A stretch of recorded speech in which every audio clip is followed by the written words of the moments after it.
Coming to you live on a dark and stormy night from a Walmart parking lot and a men's restroom. This is Thicc Man Inc. We are live here with your host, Tristan Kilgannon, and ESPN featured athlete, Isaiah Ashley. Today, we are bringing you our midseason NFL power rankings. We'll bring you our top 10 teams first. Then we'll give you a taste of who we think sucks the most with our bottom 5. The timestamps are down in the description as always. Like the video, comment what you think about our top 10, who was more right, and comment what your order would be. So, Isaiah, you want to start us off with your number 10? At the 10th best team in the NFL, I have the Buffalo Bills. And while this may be a controversial pick, I'm going to stand by it by the fact I am 100% sure the Bills will make the playoffs with 10 to 11 wins. They've got a weak schedule. They've got an amazing defense. They've got a developing young quarterback who's capable of making plays both on the ground and through the air. I love watching the Buffalo Bills play every single week. They're one of my two teams I routinely tune into. I think you are crazy for putting the Bills in your top 10. For me, they're one of the teams I was considering putting in my top 10. They fell at – I had 3 extra teams that did not make my top 10, so they fell at 13 for me, a bit lower. I do not see how you could possibly put them at 10 because their schedule has been so easy. Their wins come from Jets, Bills, Bengals, Titans, Dolphins. Those are the wins. None of those are good wins. Their schedule kind of continues to be easy. It's not. I know, but does that mean they're a good team and they should be in a power rankings? It means they're going to be a playoff team, and I think their defense is good enough to surprise someone like, say, Kansas City in the first round, which means they have a chance to advance to the second round of the playoffs, which means I'm putting them at 10. But that doesn't mean that they're one of the best teams in the league. If you make it to the second round of the playoffs like the Buffalo Bills will, or quite possibly will, you are one of the best teams in the league. We'll get to this. We'll get to a different team later, which I'm fairly certain you'll probably just put in your top 10 to piss me off. But my number 10 team is the Minnesota Vikings, Isaiah's favorite team, and they come in at number 10 for me because they have performed good against other good opponents. In Detroit, they did lose to Green Bay early in the year, but Kirk Cousins has been on a tear since Stephon Diggs and Adam Thielen called him out. He has 134 quarterback rating since the game against, including the Giants game. Since then, their roster is very complete with the exception of their O-line. The secondary has been dealing with some injuries. I think, correct me if I'm wrong, but Xavier Rhodes has been slightly injured or dealing with something. He's been dealing with something. He's been playing, though, and Thielen's hurt. And Dalvin Cook has looked like one of the best running backs in the league. And the only reason they're not higher for me at 6-2 is because Kirk Cousins wilted in a night game on Thursday night against the Redskins. Kirk Cousins can't win games against good opponents. He can't win games in prime time. I'm going to drop a little spoiler bomb here. They're not on my top 10. They were in my honorable mention. But don't trust Kirk Cousins.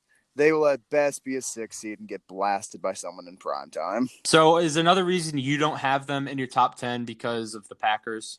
The Packers are also in my top 10. We'll get to that later. Don't spoil it for me. But the Vikings just aren't a good team. I have no faith in them, particularly since Kirk Cousins is their quarterback. But how about you give us your 9 seed? All right, well, my 9 seed may come as a surprise to some. I have the Kansas City Chiefs. They were my Super Bowl favorite going into this year, as they were for many. I believe Mahomes would be even better in his MVP run. He started off like that, rattling off 4 wins in a row. But then he fell to the Colts. He fell to the Texans. Played both games out fully, so that was kind of worrying. Their defense has been all right. I mean, they're 5th in sacks, I believe. But they've dealt with so many injuries, and they've lost. They're 5-3 right now. So if we would have had a healthy Chiefs team through all 8 games, then they'd be higher on the list for me, and they'd have a better record. But I just can't put them higher at this point. I don't think record particularly matters when it comes to a list like this. That's just my opinion on some of the stuff. I think the Chiefs are better than what you're saying they are, but we'll get into that later. I mean, but for me, the reason is because who they've lost to. They've lost to the Colts and the Texans. Like, they've lost to 2 good teams. So keep in mind, Patrick Mahomes was dealing with that ankle injury for both those games, which was kind of limiting a big aspect of his play and his mobility. Yeah, that is true. But then again, they were one of the best teams in the league last year, and some would argue that you should be able to play through something like an ankle injury and beat, especially if you're supposed to be the best quarterback in the Those league. people have never played a sport beyond middle school. I'd probably tend to agree with that statement. I'm going to move on to my 9 seed, if that is all right with you. Go for Just it. kidding, I don't care. I've got the Dallas Cowboys at number 9. And they will continue to be at number 9 because Jason Garrett is their coach. But if you can get past that little hiccup, or should I say big hiccup, they've got an incredible team. They've got Dak Prescott, who I highly tout, not just because of his stats, though he's been putting up some very meaningful stats this year, but Dak is a winner. He's going to win you 9+ games a year. And they've got an incredible team around. They've got an elite wide receiver in Amari Cooper, one of the best O-lines in the league. The best rusher of the football is Ezekiel Elliott. Defensive weapons all over the place, all over their D-line, DeMarcus Lawrence. The best white linebacking duo in the NFL with Leighton Vander Esch and Sean Lee, with Jalen Smith along for the ride. And they've got some meaningful pieces in their secondary like Byron Jones and Xavier Woods. This is a supremely talented team led by a supremely awful coach. That is what is holding the Dallas Cowboys back from being higher up on this list. The Dallas Cowboys are not a top 10 team in the NFL right now, especially. Yeah, of course, you can have all the talent you want in the world, but they're going to be exactly what they've been for the past 3 years. Every single year, the past 3 years, 4 in the and playoffs. 3, 3 and 4, 4 and 3. The past 3 years, they're the same thing every year. And this year, they were supposed to be more talented than ever. And look, they have more talent, but they're still in the exact same spot. And the common denominators, like you said, the coach and Dak Prescott. Dak Prescott cannot win big games. So far this year, they've lost to both the Saints, the Packers, and the Jets. They lost to the only 2 good teams they've played, and then they lost to the Jets. And the Jets lost to New England. They got shut out, and Sam Darnold was seeing ghosts. And they lost to that team, and they're supposed to have an elite defense. That is just ridiculous for me. I don't get how you can put them in the top 10 just based off of that. I am fairly confident in saying that game was a fluke. But if you are about to rag on the Cowboys, who I have later on this list, who I have down or up rather high on this list, for losing to 2 of the best teams in the NFC, I don't get what your issue is. They played them close. They played the Saints close, and they got it close with the Packers. In garbage time, they brought it within 10 points against the Packers. And they were one missed call away from bringing it down to 1 score. And who knows what happens with the onside kick there. I mean, if we want to look at the teams they've beaten the Giants, who are 2-6. Not as much as they're my favorite team, they're not that good this year. They beat the Redskins, who are 1-7. They beat the Dolphins, who don't have a win this year. They beat the Eagles, who are a 500 team. So none of their wins are impressive. I would like to see what they do against the Vikings. If they beat the Vikings handily, then I'd be much more inclined to rank them up higher in my list. I actually don't have them that much lower than you. When I was doing it, they were one of the teams I was considering, but at the end of the day, I just couldn't put them in. I had them at 12 for me. So you just couldn't put them in because you're biased, but it's okay. No, because I think that the Rams and Vikings are all better. So are both Spoiler better. alert. But how about you? That's not spoiler alert. Oh, do you have the Rams as one of your honorable mentions? Yeah, they came in at number 11 for me. Very nice. All right. I will let you take over for this next team because we are all about equal opportunity here. So my next team coming in at number 8 is the Houston Texans. The Texans have been one of the best offensive teams in the league. Number 4th in total yards per game, and Watson has been phenomenal. 105 quarterback rating, 2,200 yards, 16 touchdowns, 5 interceptions, adding 240 yards rushing and 5 rushing touchdowns. I think he's an underlying MVP that no one's talking about. Their defense has been a little shaky. Astounding offense. Defense is ranked 20th in the league in total yards allowed. I would have them higher if it wasn't for their loss against the division rival Colts, and they also lost to the Panthers, who got curb stomped by the 49ers on Sunday. So that loss is a little worrying somewhat. There's no equivalent exchange in the NFL in terms of stuff. Well, I know there's no equivalent exchange, but when you get fucking your shit kicked in, like the Panthers did by the 49ers, and the Texans lost to the Panthers. It's not a big deal, but it's somewhat a deal, which caused me to put them at 8 rather than 7, 6, or 5 or something like that. I am glad you brought up the Houston Texans. I don't have them on my list. I've got them as an honorable mention. And yes, I get Deshaun Watson, very impressive, all that. Great young QB. Here's the thing. This team needed to do something at the trade line. There were a lot of rumors of acquiring Le'Veon Bell, which would have been amazing, really helped out the run game. They didn't do anything. They didn't make a move. Deshaun Watson is dealing now with an eye injury and a little bit of some ankle issues. I don't know how those are going to work out. I hope they clear up, but let's say he keeps dealing with those. And on top of that, they're losing by far their best defender for the year in J.J. Watt again. I don't have them on my list for all those reasons. I just don't think their success is going to continue. I just think with how good Deshaun Watson looks, and he's just able to carry them. Like Dabo Swinney said, he's the Michael Jordan of the NFL when he was coming out and getting drafted, and he's been phenomenal this year so far. They beat the Chiefs with both him and Mahomes healthy, so that was a really impressive win. Yeah, well, he was playing though. Playing and healthy are very different things, in my humble opinion. But speaking of talented young quarterbacks, at my number 8, I have the Baltimore Ravens. Action Jackson can actually throw the football around a little bit better than what anyone was expecting. A lot of people were saying, they're going to have to change their game up. They're going to have to entirely focus on the run, this, that, and the other. Those people may have been wrong, but at the same time, any given week, Lamar Jackson can be the best running back on the field. It's quite the combination. We have to factor that in. Factor in the fact they have Melvin Ingram on the team, and the fact their defense is slowly working its way back up to 2000. Did they just trade for Melvin Ingram? Not Melvin Ingram. What's his name? I'm blanking on it here. Running back. Mark Ingram. Excuse me. Okay, yeah. Slight difference. Very slight difference. But one's a pass rusher. And the defense is building its way back up to the 2000s level with the acquisition of Earl Thomas. I think they're a good team. They're routinely good against the Patriots and good in the playoffs, so maybe we can cross our fingers and get our hopes up. Something magical could happen. I don't think it will, but hey, it's fun to hope. I 100% agree with you with every positive thing you just said about the Ravens. I just have them a couple spots higher up on my list, so I'm going to save my points about them for then. So I'll say this. I'm not downplaying the Ravens. I just think there are a lot of really good teams this year. But yeah, I agree. There's a few teams that I was close to putting over them, but I'll just get to that when I'm speaking about them. So you want me to go with number 7, or you want to do number 7? You can go ahead and I'll actually roll number 7 because it works with my number 8 pick.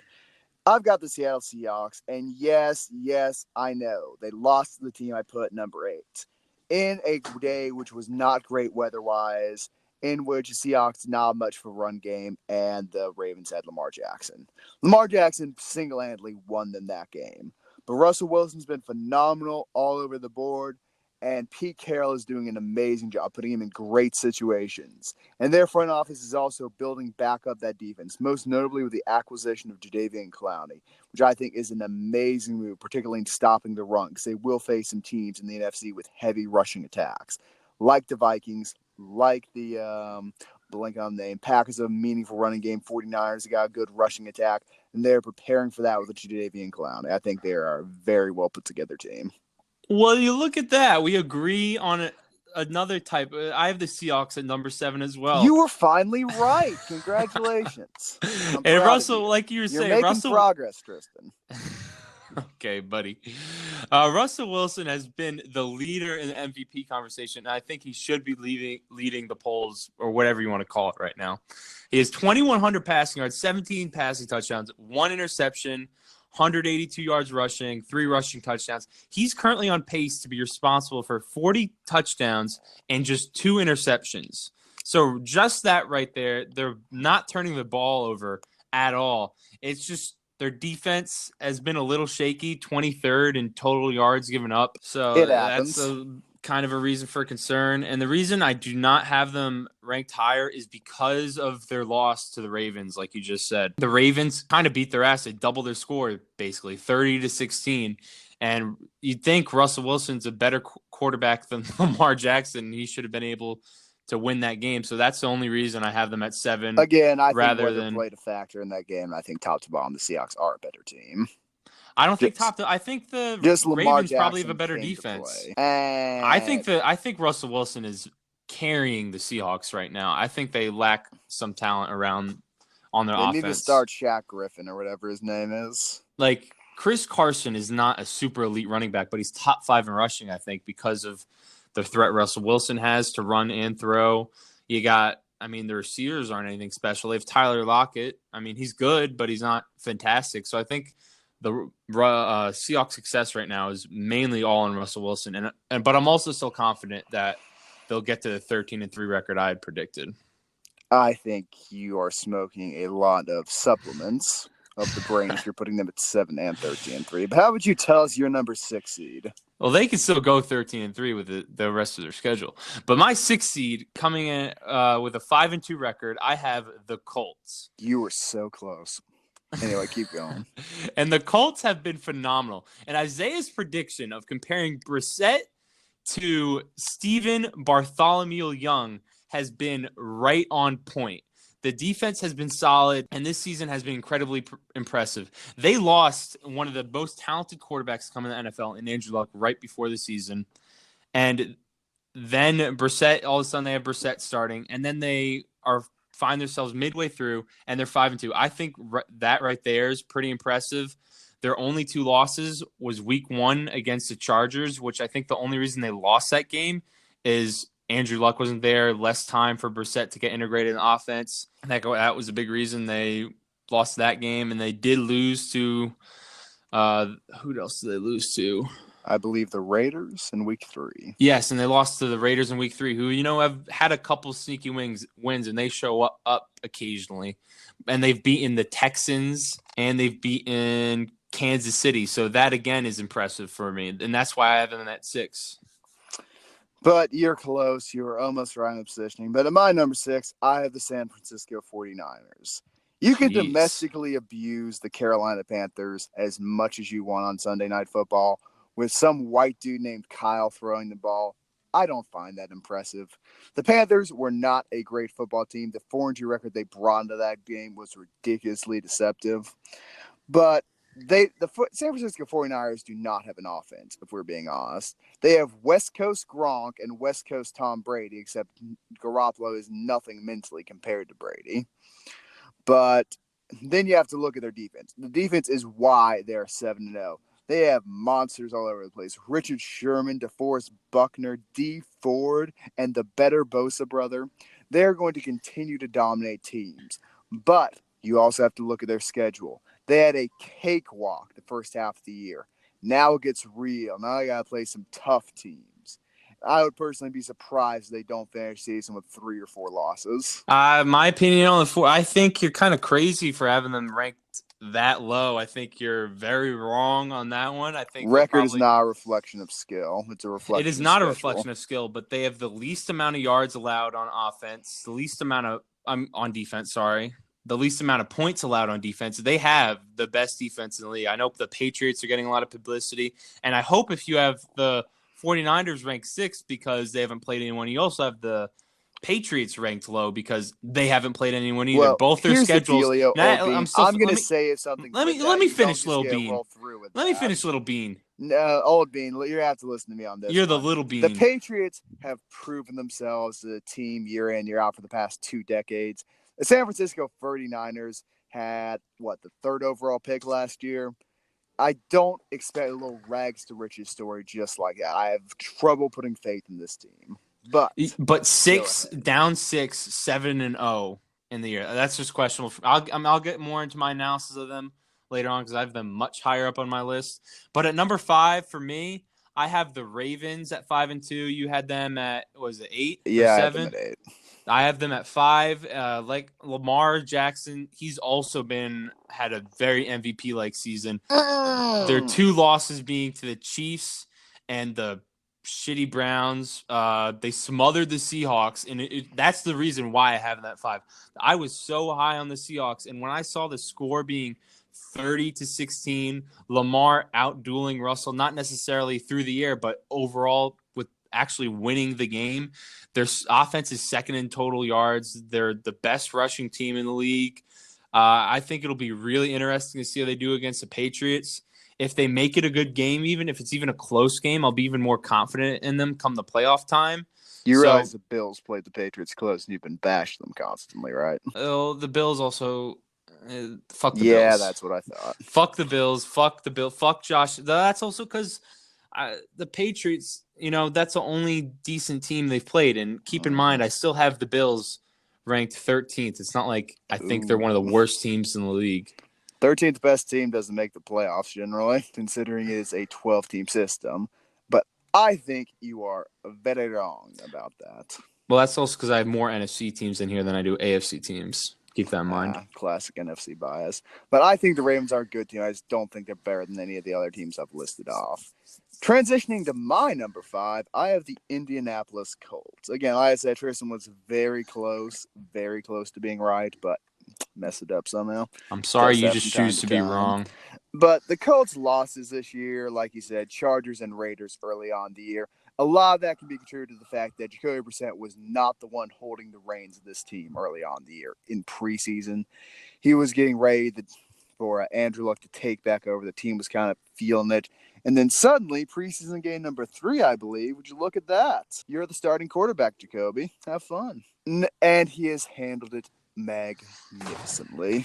They have beaten some phenomenal teams. The Houston Texans, who I left off the list but are close, and the Kansas City Chiefs, who you will see later on my list. They are just a very solid team at every point of the ball. Great offensive line, solid defensive front. Their linebacking core, particularly their Mike, led the league in tackles last year. And they have Jalen Hooker, who I think is going to develop into one of the best safeties in the league.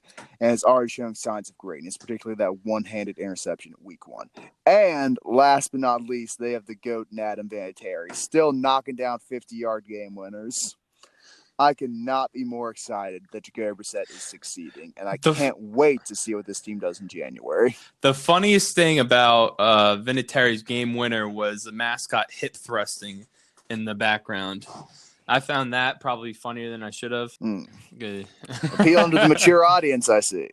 The intellectual sports fans hip thrust that like button. Don't. Wipe your screen off. All right, so do you want me to bring in number 4? Or yeah, bring in number 4. All right, so number 4, I have a feeling you probably have them a little higher up. I have the Saints at 7-1. The Saints are 11th in total points allowed. Their defense has been fantastic. Teddy Bridgewater was phenomenal in Drew Brees' absence. I kind of even questioned the decision at first to bring back Drew because of how good Teddy Two Gloves was doing.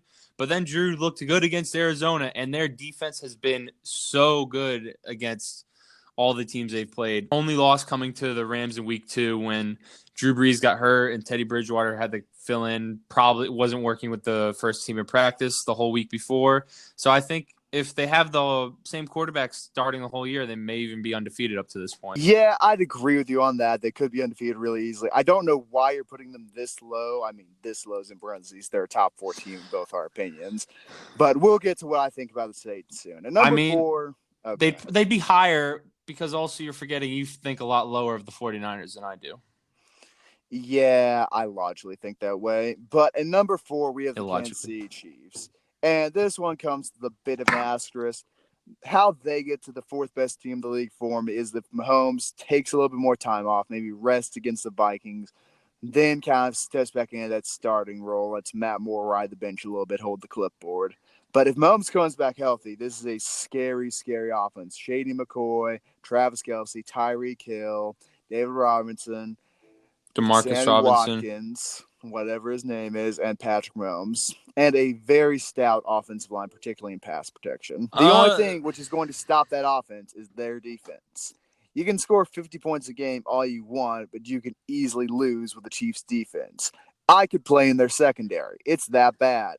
I thought Tyrann Mathieu was supposed to be good. Apparently, the Honey Badger doesn't care about coverage anymore. Their defense is incredibly shaky. It's why I don't have them higher. It's why I could see them being much worse, particularly if Mahomes comes back with that ankle injury or is struggling with his mobility. I mean, I think it's very generous to have them up to 4 at this point, and I think it's trying to cover for your 14-2 prediction of them You before said the they were season. going to be 13-3. You cannot Yeah, but play the moral high ground. I'm saying I'm wrong now. I was wrong. They're my 9 seed right The now Chiefs through are the. not going to win 14 games. That being It's said, literally they're impossible. still the best offense by far in the NFL if Mahomes comes With back good old healthy. Matt Moore in the pocket back there. I think they're going to be the They're best better than team. most offenses with Matt Moore. That's the scary part.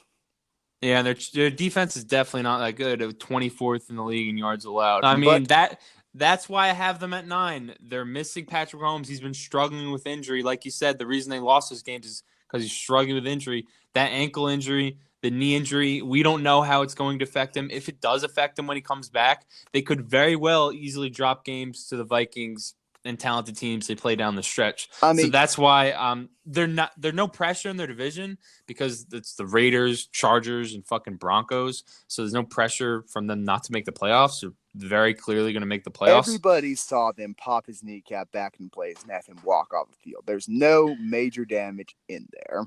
That doesn't mean you're not dealing with pain, discomfort. He's going to deal with pain, but he's a professional athlete. Also, this time off, helping with the ankle injury. I see this as sort of beneficial. Obviously not for the team, but for Mahomes more so as a player. This time off with this injury is going to help him come back better as a whole than he was playing. But in the interest of time, I will let you go with your number 3. With my number 3 seed, I have the Green Bay Packers at 7-1. Hey, you did it again. You did it again.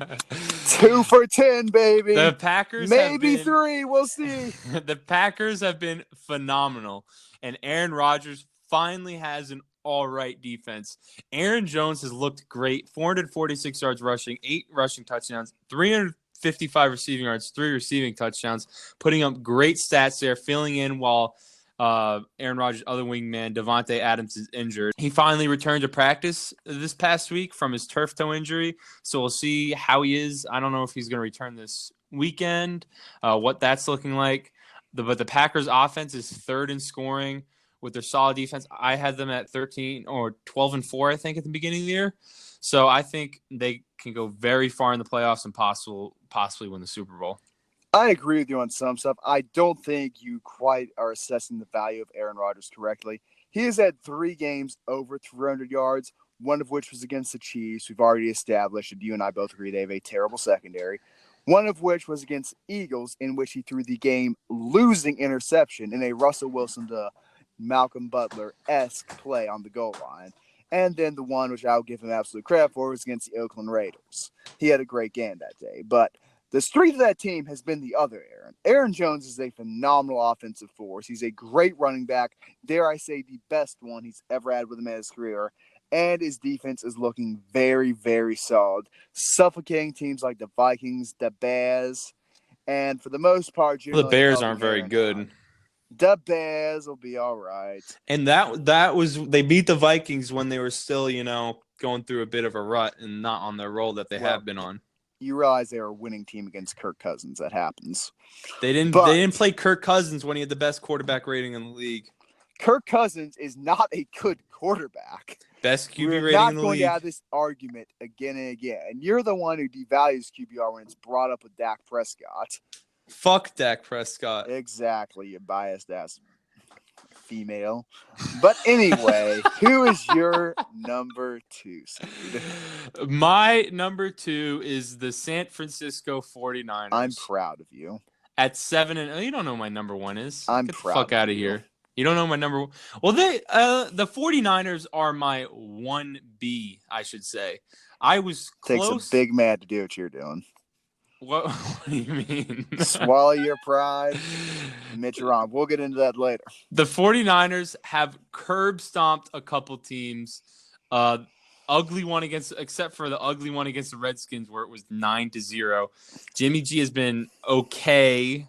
Serviceable. George Kittle has been making an attempt to replace Gronk as the best tight end in the league, and the defense has been insane. Kind of like you said, they're the best defense in the league as far as statistics go. Be interesting to see the 49ers and Patriots square off, especially with their both shaky offenses. The both offenses are shaking. If you disagree with that, I think you need to take a look at the stats. The only thing that's worrisome about the 49ers 7-0 is that their combined record of the teams they've played is a whopping 14-35, so they're not exactly playing winners. It'll be interesting to see when they play more real teams. They have a tough stretch. They're going to have to play the Seahawks, Packers twice. No, Packers once, Seahawks twice, sorry. Rams once. So depending on how they do in those games, if they get a win, beat the Seahawks twice or even once, and they beat the Packers and Rams, or if they just beat one of them, I still feel very confident in being my number 2 power ranking. Well, I disagree with all that in terms of them ending up in number 2. But I have the New Orleans Saints at my number 2 for similar reasons you discussed. I just overvalue the fact that they won 5 games with Teddy Bridgewater as a starter. It is amazing to me that happened. And Teddy Bridgewater is not a bad quarterback. To have a franchise quarterback, a living legend, first ballot Hall of Famer, go down and win that many games in his absence is amazing to me. It just shows how great this team is. And if you look at them, I don't think they've got a weakness anywhere. They've got star wideout, great O-line, Alvin Kamara, stars over the defense, Cameron Jordan, what's his name? Marshawn Lattimore. They were just not a bad team in any way, shape, or form. Will Lutz is a freaking stud kicking the ball. They're a great team. They're the most talented team in the NFL, in my opinion.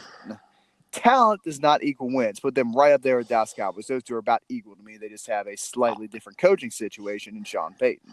I mean, kind of like I said earlier, it's hard to criticize a Hall of Fame quarterback in Drew Brees, but their offense can sometimes I'm going to do it anyway. Exactly.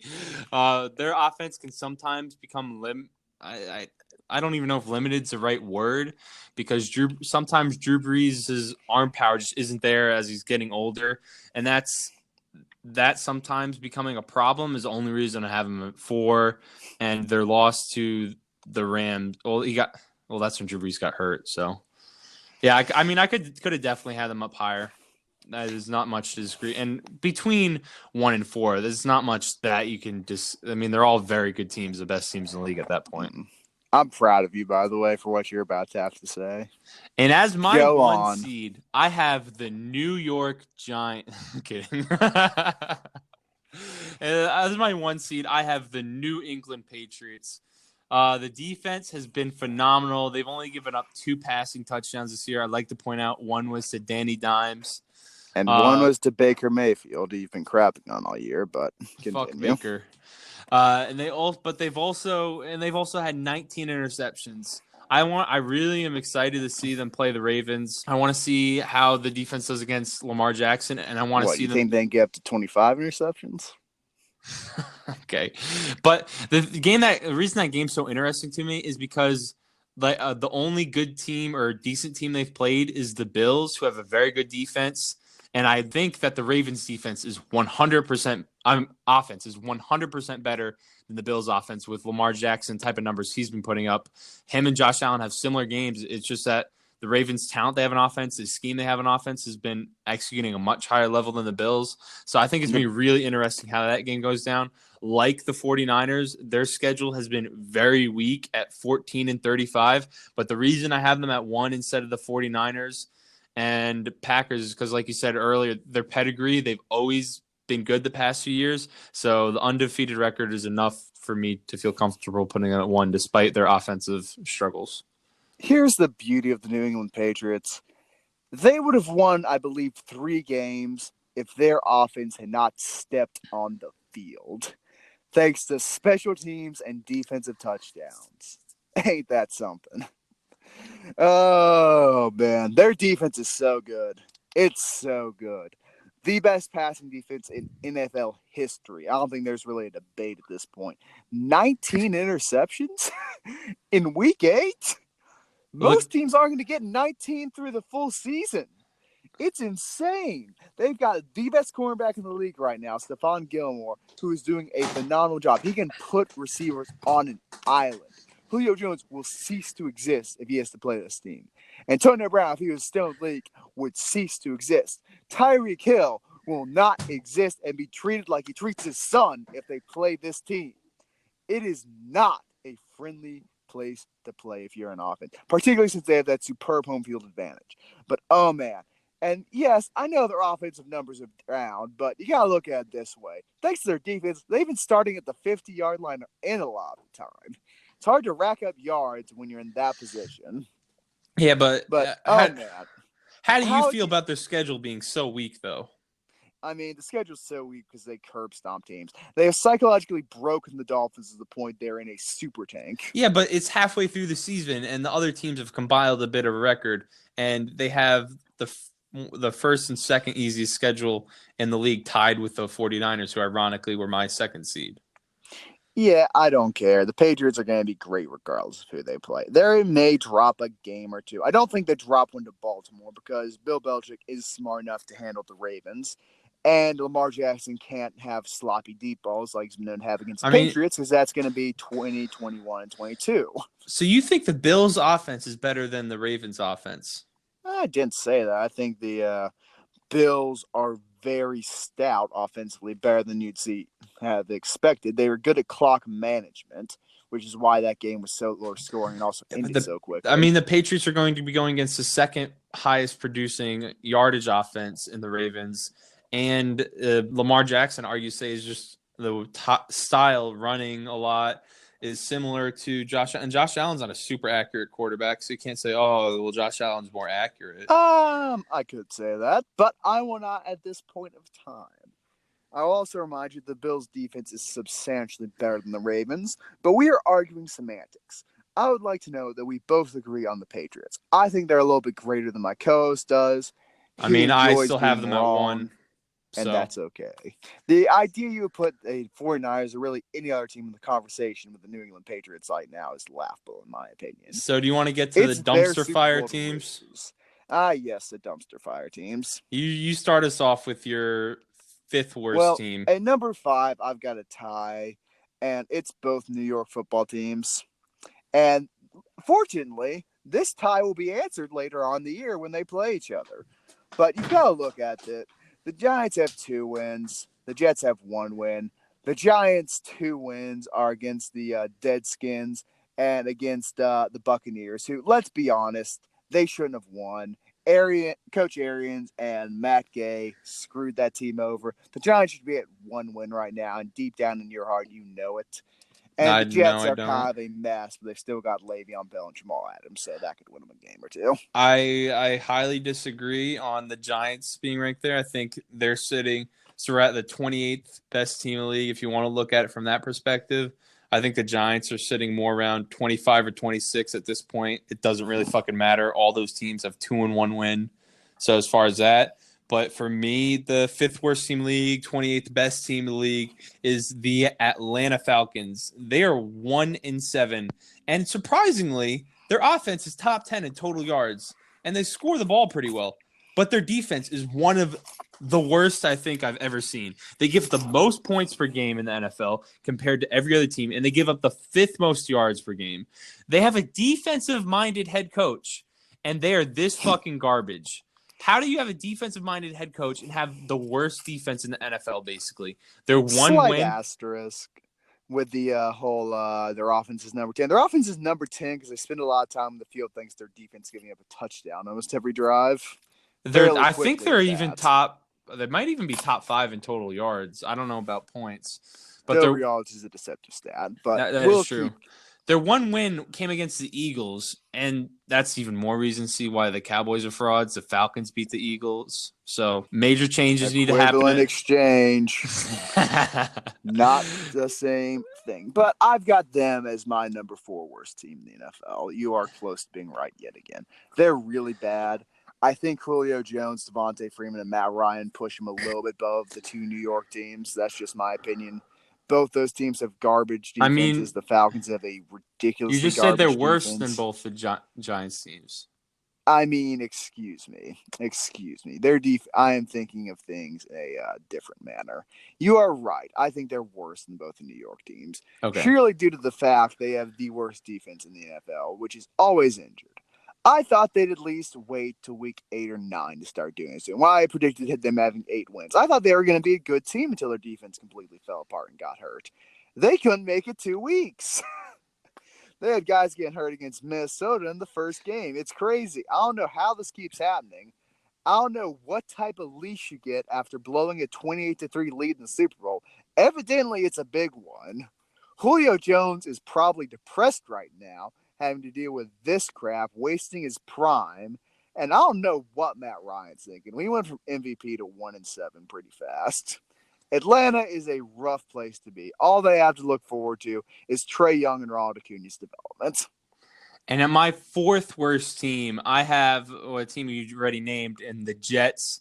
And it's hard for me to say they're worse than the fourth worst team because they did beat the Cowboys. Again, another reason the Cowboys are frauds. But then next week, they saw ghosts. Darnold saw ghosts against the Patriots. And then after that, you have the Jets GM looking to trade away their only talent in Jamal Adams and Le'Veon Bell, who they just signed to I think it was a 5-year deal. So right there, you're like, what the fuck are you doing? When coming to they're also looking at being a kind of middle of the pack team. And I think it's been a combination of getting really unlucky with Sam Darnold getting mono and other things that have happened. So Sam Darnold shouldn't have been kissing little kids. I don't think their 1-6 record is entirely their fault, but when you are 1-6 and your GM's looking to trade away your best players who are all young and already traded away, what's his face to the Giants? That was a questionable for the Giants, but that's a topic for a different day. And that's what I got to say about the Jets. If you want to move to your third worst team. My third worst team is the Washington Deadskins. Hey, we agree. Yeah, look at you. You're right again. But here's the thing with the Deadskins. Of all the teams we just named, they are in by far the worst position. If you're Atlanta, you've at least got a decent offense. If you're the New York teams, you've got some sort of future to look forward to. If you're the Bengals and the Finns, you're hoarding draft picks and getting ready for the tank. You're tanking for Tua or hurting for Hurts or burrowing into the double-digit losses from Burrow. But they are terrible. Their offensive tackle, Trent Williams, hates them. Allegedly had brain cancer, which they called a minor issue and tried to get him to keep playing. They're relying on Adrian Peterson. He's eventually going to disintegrate if he has to keep carrying this sorry offense. Dwayne Haskins is getting all sorts of messed up in his development, which he deserves because he went to Ohio. And finally, you have a dumpster fire of a defense. They only beat the Miami Dolphins by 1 point on a play which is arguably the Miami Dolphins intentionally taking with drop 2-point conversion. They're really bad. I mean, I don't have much else to add. Everything that you said, I basically agree with. And I'm almost convinced that Snyder only wanted Haskins to ruin his career. He knew how shitty his own organization was and forced the pick in order to ensure a black quarterback's demise. I think there's a tad bit of racism lying in there, and he wants Dwayne Haskins to do bad. I think the racism's coming from you, but... How's the racism coming from me?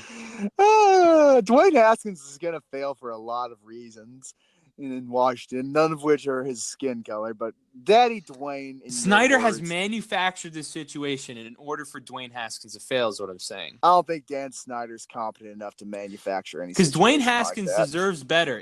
I still think could be more talented than Daniel Jones, and I still think he can win Super Bowls in the NFL. But Snyder and the Redskins are ruining his career, much with, I think you agree. Yeah, but again, I've come around to think he deserves it because he went to Ohio State. Eventually, this is going to end. Snyder's going to die, and I'll assassinate his kids so they don't own the team. Or the Ginger Hammer's going to take it away from him. But eventually, this is going to come to an end. The Snyder family will not hold the Redskins forever. Look on the bright side, though, Washington sports fans. You just won the World Series. Yeah, that's always nice. That's always nice. Who is your number 2 team? The second worst team in the league for me is the Cincinnati Bengals. Ooh. The reign of the beige water pistol has come to an end. And he actually, passing the yards wise wasn't that bad. I think he's still even top 5 in total passing yards. And he's been missing 2 of his most talented wide receivers in John Ross, who started the year off hot, got hurt again like he's been basically every year. AJ Green has been injured, and he's also the most sacked quarterback in the NFL. The roster is devoid of talent. This is the front office's fault. They're not supplying the new head coach and Zach Taylor with talent. They didn't. Not that I'm saying Andy Dalton's good. They're not supplying Andy Dalton with talent. And I think Zach Taylor is probably highly regretting taking this job because it could ruin the rest of his career. And this offensive line could also ruin the rest of Ryan Finley's career as he's starting this Sunday. Here are my thoughts on that, because I know you have the Dolphins on 1. I'm just going to say this. The Miami Dolphins are my 2 seed. Here's what I'm thinking with them being better than the Bengals. The Bengals have actual talent and are deliberately tanking. They've got Geno Atkins. They have Giovanni Bernard. They have Joe Mixon, and they are still deliberately losing games. I think they're tanking harder than the Miami Dolphins. And I think in Week 16, when they play the Miami Dolphins, we are going to have the tank bowl for the ages. We are going to see kicks straight out of bounds. We are going to see intentional safeties. We are going to see the ball handed in the defense's hands, then the defender gives it right back. It will be the ultimate festive tanking. And I think the Cincinnati Bengals will come out on bottom and lose that game, guaranteeing them football immortality and perfection. And they're going to get that number 1 pick, and they're going to stick with Andy Dalton. And the Miami Dolphins are going to be desperate. They're going to be shaking. They're going to be in fear. And you know what the Bengals are going to do? They're going to take away every last one of the Miami Dolphins draft picks in order to let them have that number 1 overall pick. They are tanking to spite the Dolphins and steal their tank. It is a genius maneuver. What happens if they tie? And I cannot wait to see it unfold in Week 16. What happens if they tie? What happens if they tie? Well, I'm glad you asked that. Thankfully, the AFC North is incredibly, incredibly weak and will only have 1 playoff team. But the AFC What does that have to do with anything? The glorious Buffalo Bills and the New England Patriots. And thanks to the strength of schedule, the Cincinnati Bengals will receive the number 1 overall pick. Wouldn't this team with the better strength of schedule get the number 1 overall pick? No, I'm saying the team with the worst strength of schedule would get the number 1 overall pick because they played worse teams and still lost. So they're worse. I don't even know is that how that works? That's how that works. If it comes all right. Down well, I mean, I disagree with you on the Bengals tanking. I think they've just dealt with so many injuries, and I think the front office is fucked them basically everywhere with the depth they have. Yes, they have Geno Atkins. Yes, they have Joe Mixon. Giovanni Bernard has been washed for a couple of years. He's still a good player, but he's not what he used to be when he came into the league. Tried to decapitate him. Yeah, after that, he's too busy taking photographs. I know he's got a photography page on Instagram. So that's the worst team in the league for me. I have the Miami Dolphins at 0-7. And there's not much else to say. I am personally a believer that tanking is impossible in the NFL, but the Dolphins sure are giving their best run at it. They have 5 picks in the first round, in between the first and second round next year, and they got Fitztragic playing. They got rid of their only talent in Laramie Tunsil, Kenny Stills, and Minka Fitzpatrick, and it's not even clear if they want Rosen as a future QB, putting him in and then benching him again for Fitzpatrick. Well, they clearly don't. They clearly don't. You think they're tanking for an offensive tackle at the number 1 overall pick? No. When did I say that? You said, I don't know if they want Rosen in their future. They don't want Rosen in there. They want Tua or Hurts. It's pretty clear they don't want Rosen in there. Well, I think that's apparent. Well, that's what I'm saying. Then why they trade for Rosen? I mean, that part's confusing also. They wanted a proven loser. So, I mean, weren't you backing up Rosen when he was playing for the Cardinals? I was, but at the same time, they're doing what the Cardinals did, except even worse, because he at least had David Johnson. But no, you have missed what I have said clearly. The Cincinnati Bengals, I'm not even going to say they're playing chess. I don't know what they're playing, but the Miami Dolphins are going to be playing checkers compared to them when the Bengals finesse their entire draft pick lottery. I don't even see how you think the Bengals are tanking. It's not like I think they're trying to win or just that bad. Here's why they're tanking. the benching of Andy Dalton, who has been probably their best player next to maybe Joe Mixon this year, because Geno Atkins has not been phenomenal, for Ryan Finley. That is a clear sign of the tank, in my opinion. I mean, he's thrown 9 touchdowns and 8 interceptions. He's been good in yardage, but not in touchdowns and interceptions. And you think Ryan Finley's going to have a positive touchdown to interception ratio? I don't. No, I don't. Here's my thoughts on that again. The Cincinnati Bengals are, I don't know how many times I can say it. I think they're just being smarter than the other team. Plain and simple. And on top of all of that, the Miami Dolphins have Ryan Fitzpatrick. Ryan Fitzpatrick can be terrible for 15 games, but will inevitably explode for around 500 yards and has been able to do that any given Sunday. I mean, they've traded away all of their talent with the Jets. And I don't think you can safely say that Fitzmagic can't reappear. He was winning games with the Buccaneers, man, when Mike Evans was hurt. The Dolphins, I just even forgot about this. They got rid of Kenyon Drake. Okay, and? Who is a good running back. Evidently not. His longest carry of the year was 11 yards, and he had 0 rushing touchdowns. Because he's on the Dolphins. He's not a good running back. If he was good, he wouldn't be on the Dolphins. And you know what? He's not anymore. He's with the Cardinals. And, you know, it's crazy that we're not even talking about the Cardinals, who were the number 1 spot consensus last year. But anyway, you and I are going to disagree. You clearly aren't seeing what I'm seeing in Cincinnati. You're not picking up what I'm putting down. You're not capable of understanding what I'm saying, and that's okay. I just don't see how you think the Bengals are tanking. We care about all different types of people here, even those who have bad sports takes. Hence why they don't care about you, Isaiah. Let's be real. The viewers love me.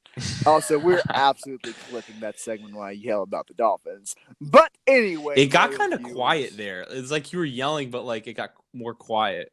Well, we can raise the volume in post. I think. Oh, yeah, that's true. That's true. Yeah, you're right. See, big brain moves here. Big brain. But enough letting the viewers in on our editing process. That's none of your business. You don't need to know how we grind. But that has been the midseason power rankings of Thicc Man Inc. Tune in next time. Like the video, subscribe, comment what you think about Isaiah's garbage takes or what you think about my very good takes on the power rankings. You don't need to lie to the viewers to try and get them to side with you. Besides, they're not watching anymore anyway. It's 30 minutes into the video. We're 55 minutes in. Oh, God. That's going to be a doozy. Yeah, have fun with that, slugger. Yeah, all right. Like and subscribe. Bye. And we are logging out.